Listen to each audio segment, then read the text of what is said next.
Masculinity is being strong. Be dominant. Handling things for everybody. Inner strength, outer strength. Brave and confident. How you make sure things are the way they're supposed to be. Just being born a man. It doesn't really define the person. Because if you're a man, you're a man, you know? That's the best way I could put it. I don't know.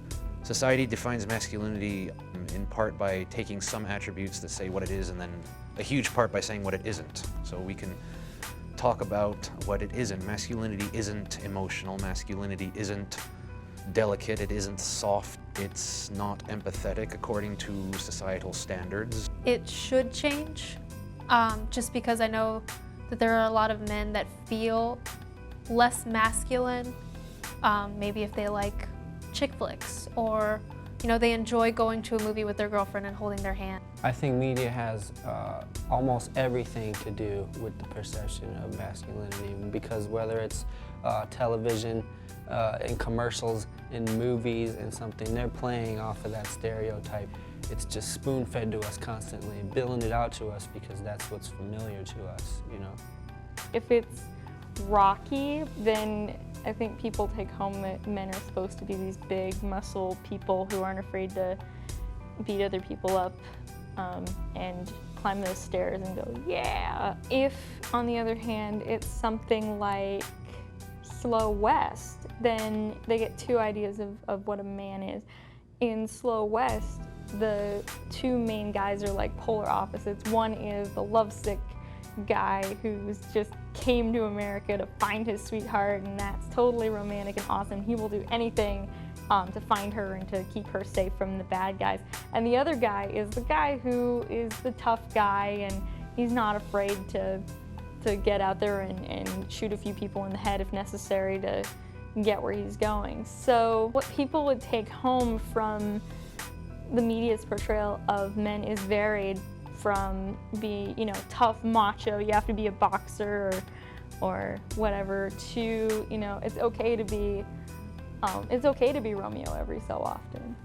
Men in society are not taught to feel sexy about themselves. In fact, we're not even really told to relate to ourselves sexually or to anyone else sexually. It's really just about like penetrating and not about getting in touch with oneself. Society determines what being a man or a woman is. The attributes that define what masculinity is in terms of its strength and power, like masculinity is like being all the things that go into what being a real man is, being tough, being just pushing through something. Those are not inherently masculine. There's absolutely nothing inherently masculine about those characteristics, because women have and do push through and be tough all the time since the beginning of time. There's a great article that's called We Have Always Fought, and it's just about everything that is said to be the domain of men, women have always done throughout history and still do. So there's really nothing masculine about the inherent characteristics that define what masculinity is. It's quite common now to have a woman make more money. I think the idea of having a breadwinner is retarded. I mean, in my opinion, the perfect household is one that there's enough money to be happy in your economic level. If that takes both people, great. If it only takes one, then that's fantastic. Realizing that masculinity isn't about being the breadwinner, isn't about being the manliest man. If you're a man, you take care of what needs to be taken care of. If your wife is the moneymaker, so be it. Stay home and take care of the house and the kids and do what needs to be done. You could still find something to do to make money, but you could still provide for your family and other means. It's being a man is doing what has to be done to take care of things. Because there are men athletes that are in dancing and they're in cheerleading. There are men that are doing these things because they need stronger people to hold up the women. They need a dance partner that's going to be strong enough to pick her up and do the dirty dancing move at the end of the movie. They need those masculine men that are in touch with their feminine side. And so I think showing that more on the regular, like in the news or in movies, maybe in video games, just I think kind of integrating it into our everyday society will change it some, views, maybe the younger generations, but I know that with older generations, how you were taught is continuously going to be taught. And so a man is a man is a man is going to be taught down through the generations unless that generation clicks into what the media is portraying and how they're changing it and decides, hey, I don't want to be defined as that. It's going to take a really large campaign for that to happen, you know what I mean? And there has to be a lot of like dedication for that. Like, I don't think that's like realistic. I think it's more like of a gradual improvement in getting away from the stereotypes of masculinity. I mean that it's just going to get better with, you know, people becoming more accepting and more open to like being open-minded about masculinity and not just sticking to what makes it a stereotype.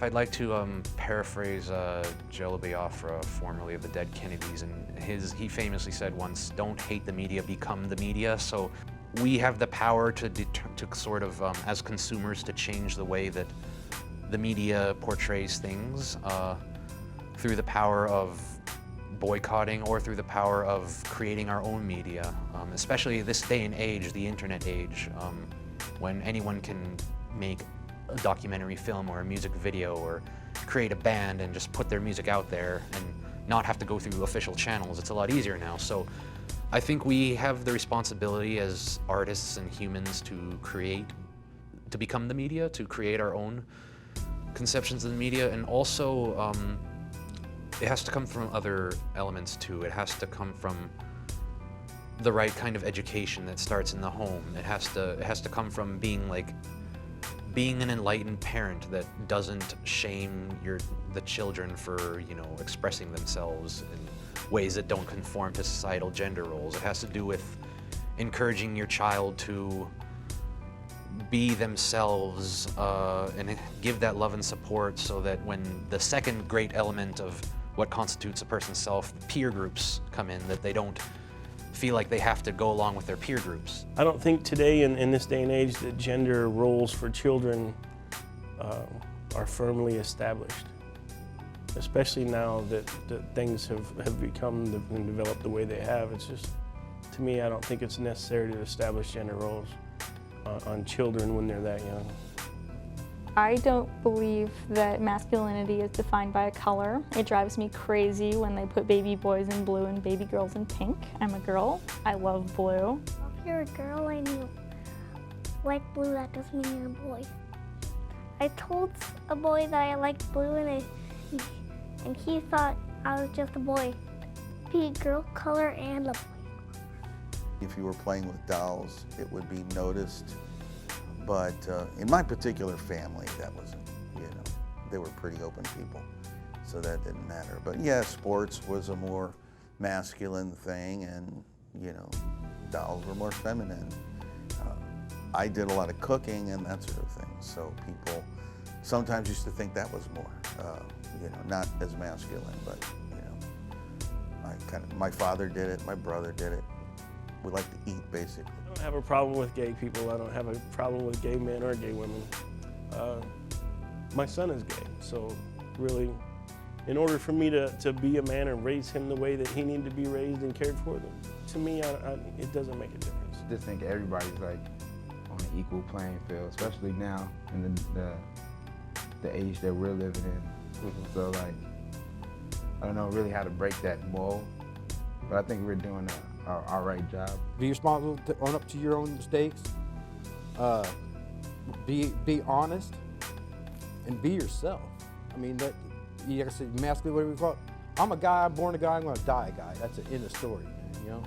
I don't even really think about masculine, but I'm just me, you know?